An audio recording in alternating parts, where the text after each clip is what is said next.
Al Falah university के खिलाफ चल रहे विवाद ने अब राष्ट्रीय तुल पकड़ता हुआ नजर आ रहा है। आपको बता दें कि मौलाना अरशद मदनी के बयान पर देश भर में सियासी और धार्मिक बयानबाजी का दौर भी जारी है।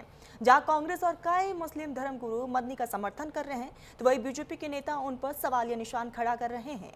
मदनी पर आरोप लगाया जा रहा है कि वो मुसलमानों को गुमराह कर रहे हैं और लाखों करोड़ों की संपत्तियों का राजनीतिक और धार्मिक फायदा उठा रहे हैं।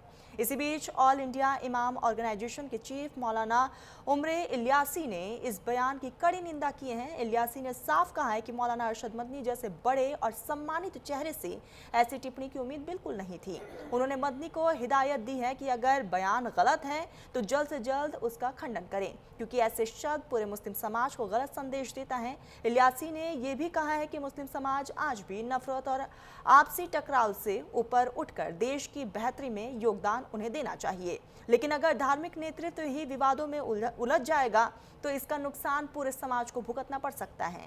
इस पूरे मामले पर मौलाना उमर इलियासी से एक्सक्लूसिव बातचीत की हमारे क्राइम एडिटर अली शरा ने। मौलाना अरशद मदनी का बयान इन दिनों सोशल मीडिया पर वायरल हो रहा है, जिसमें वो अल-फलाह यूनिवर्सिटी और आजम खां की तरफदारी करते नजर आ रहे हैं। इस वक्त इस पूरे मसले पर बात करने के लिए हमारे साथ उमेर इलियासी साहब हैं, जो चीफ इमाम हैं। उनसे बात करके जानेंगे कि वो इस पूरे बयान को किस नज़रिए से देखते हैं। सर, आप पूरे इस बयान को किस नज़रिए से देखते हैं? मैं उनके इस बयान से सहमत बिल्कुल नहीं हूँ और ना ही मैं उनके इस बयान का समर्थन करता हूँ। और भारत के अंदर कोई भी मुसलमान इसका समर्थन नहीं करेगा। मैं उनके इस बयान की मजम्मत करता हूँ और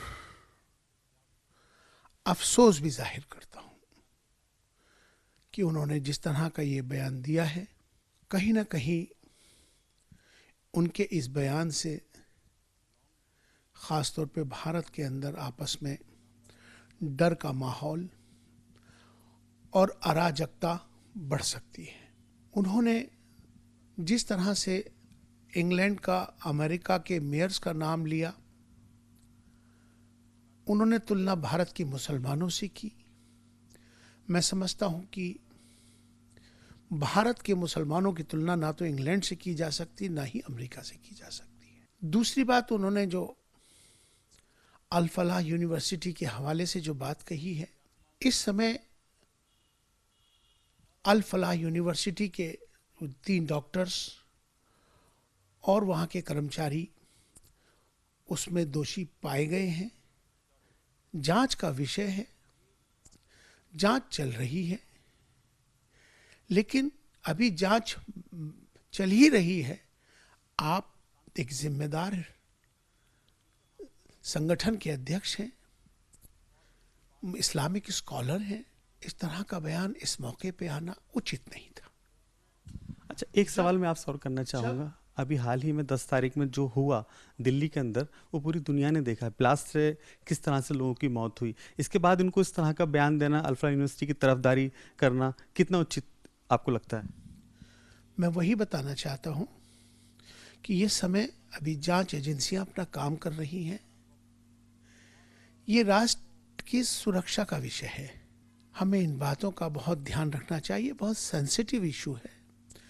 जिस तरह से लाल किले के ऊपर बम ब्लास्ट हुआ और निर्दोष लोगों की जानें चली गई, मासूम लोग मारे गए, देश का माहौल को खराब करने की साजिश